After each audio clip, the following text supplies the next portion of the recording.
Introducing YouTube memberships, a fun way to support the channel while getting some exclusive perks. Click the join button to become a member now and get benefits like badges next to your name on videos, behind-the-scenes photos, advantages during the live trivia game, discounts on merchandise, private one-on-one video chats, the ability to request future video topics, and exclusive 8 to 10 minute videos on the history of the NFL. And now, on with our feature presentation. Before we begin, a quick public service announcement. 9/11 was bad. I cannot believe I actually have to do a video on this. Okay, you know how there are certain stories that you see on your feed on social media and you think that you're being pranked? You know that this can't possibly be real and it's a funny joke because something that absurd could never happen. Well, that's what I thought happened with whatever the heck this man right here, Sean McDermott, was doing.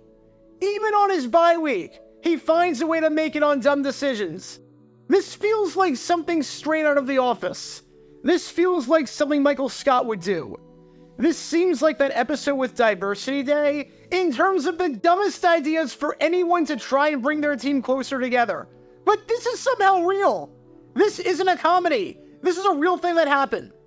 For those who missed it, a few days ago, it was reported by Tyler Dunn in a fantastic article that I'll leave a link to in the description, that back in 2019, Sean McDermott tried to motivate his players and teach them the importance of teamwork and how to come together as a unit. And to illustrate this comparison, most coaches would talk about prominent examples in sports or in the real world. The Miracle on Ice, for example, was a great example where even though Team USA had less talented players than the Soviet Union, they had the better team. If this took place after the movie Oppenheimer came out, something like that, where collaboration was used and where Oppenheimer knew that the only way this could work was if all the scientists came together. You get the idea. There are many things that you can do to illustrate this point in a way that makes sense. And then, Sean McDermott decided to say that his team needed to be more like the terrorists on 9/11. I am not kidding. We want you to come together like the hijackers did. The hijackers had an amazing plan and executed it to perfection. And because they all came together and were willing to sacrifice themselves for the greater good, they orchestrated a very good attack on the United States. Be more like them. I'm sorry, what? If ever that phrase applied, it's for this. Of all the examples to use to illustrate teamwork and coming together, you use the terrorists on 9/11 as if they're the good guys in this story. As the head coach of a team based in New York State, mind you, there are some things that are just blatantly offensive and disrespectful, and then there are some things that are so absurd that it wraps back around to being hysterical. And this is one of the funniest stories and most shocking stories I've ever heard in my life looking at the NFL. I don't say that lightly. This is one of the most absurd things I've ever seen. An NFL head coach deciding to motivate his players by using 9/11 from the perspective of the terrorists. I'm just trying to imagine how this speech went. The hijackers were successful and they only hit 75% of their targets. So Josh Allen, if you hit 75% of your passing targets, we can be a successful offense. I'm honestly at a loss. Like, what was in this speech? I don't know what else there is to say. The jokes write themselves.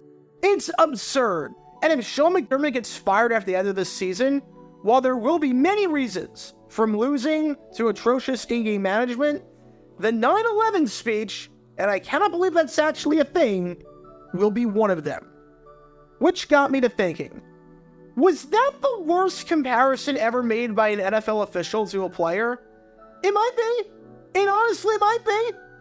But the one in our story today might be even worse. And if it's not, it's a close second. Because in 1974, one prominent NFL official made a, shall we say, highly inappropriate, highly offensive, and highly distasteful comment comparing something that Roger Staubach did to another tragedy in American history. And if you know anything about Staubach's background, you might be able to see where this is going, and why this was truly jaw-dropping in all the worst ways. Oh yeah, we're going there. Because this is the story behind what might just be, considering the circumstances, the dumbest, or at the very least, the second dumbest comparison in NFL history. Before I talk about the actual incident in question, and the absolutely insane comment that might somehow top McDermott's, we need some context to understand what was happening in the NFL around this time. The year is 1974, and the NFL players are about to go on strike. After striking to start off the 1970 season, the collective bargaining agreement signed was about to expire, and with no new CBA in the works, the players were going to go on strike and refuse to play. I'm not going to dive too much into the weeds of this strike, because there's a lot of moving parts, it's not the point of this video, and there's a ton to dissect. However, the main reason why this strike was happening was because of the Rozelle Rule, which was a rule that severely restricted player movement and made it just about impossible for any good players to join other teams. If you wanted to join a different team at the end of your contract, that other team had to pony up a ton of compensation, to the point where no team would ever sign anyone, which was entirely by design. It was a completely broken and unfair system, and would eventually be ruled as unconstitutional. As an example, let's say you're working for Walmart. You sign a 1-year contract to work the cash register there, and you do a pretty good job. However, by the end of the year, your contract expires, and even though you like doing it, you feel like you'd fit in better at Target. Target is closer to your home, it's offering better pay and more flexible hours, and it's giving you more responsibilities than you had at Walmart. So you decide that you're going to take the job with Target after Target offers it to you. However, at that point, the government steps in and says, wait a second, time out. Target, if you want to hire this employee, you must give Walmart $5 million, and you must allow Walmart to take 3 of your stores and convert them into Walmarts. At that point, Target says, yeah, we're not giving you a contract. We wish you the best of luck with Walmart when you go back. Something like that seems wildly unfair, right? You wouldn't be able to ever get another job in the retail industry in your life besides working at Walmart. Because if you left Walmart for another competitor, that competitor would have to give up a crap ton, to the point where it would not be worth it for them, and no one in their right mind would hire anyone. Well, that's what the Rozelle Rule was sort of like. Sure, you're a free agent, and sure, you can technically sign with another team, but if you do, we're stripping that team of a lot, including a ton of draft picks and high-profile picks. The players were fighting for a lot of things with the 1974 strike, but that was the main thing they were fighting for, and that's why the strike happened. For weeks, the players were on strike. The strike began on July 1st, and lasted throughout the entire month, even to the point where the Chicago College All-Star Game, an exhibition between the Miami Dolphins and the College All-Stars, was canceled.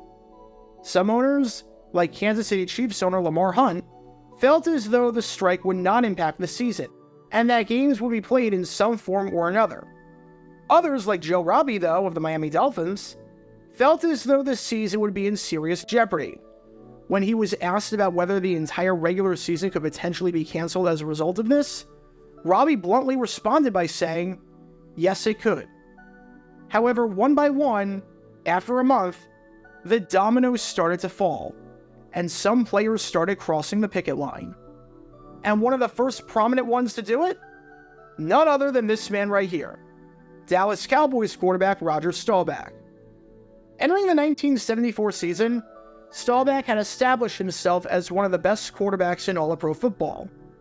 Even though he didn't join the NFL until 1969, despite getting drafted in 1964 due to spending time in the Navy, for Cowboy fans, it was absolutely worth the wait, because Staubach was the reason that the Cowboys were one of the best teams in all of football. During the 1973 season, he guided the Cowboys to a 10-4 record, as they won the NFC East and made it to the conference championship. They did that thanks to Staubach throwing for 23 touchdown passes with a passer rating of 94.6, both numbers being the highest total in the league. Many argue that he should have been named an AP First-Team All-Pro that season instead of Los Angeles Rams quarterback John Hadle. But regardless, you get the idea about this man. He was a star by every metric. He was the star quarterback on America's team and was one of the most prominent figures in the NFL. So if he crossed the picket line, yeah, that was a big deal. And you could get the sense as the strike was happening that Staubach really didn't want to strike. He just wanted to play. One of the big reasons why he didn't want to join the World Football League, the upstart league taking place at the same time, even though a lot of his peers fled to that league due to higher salaries, was because the Cowboys gave him a chance to compete at the highest level. Said Staubach on why he didn't flee, even if the WFL does become established, it will take a while to do so. Spoiler alert, it never did. It was a disaster. Anyways, he continued, saying, in that interim period, if I was in the league, it would take away my competitive spirit at best. That was one of the things I thought about. I wouldn't want to give up the idea of being competitive. Heck, Staubach already lost a ton of time not being able to play until he was 27 years old because of his commitment to serve. He didn't want to lose any more time. So 35 days into the strike, on August 3rd, 1974, Roger Staubach announced that he was coming back. He was crossing the picket line.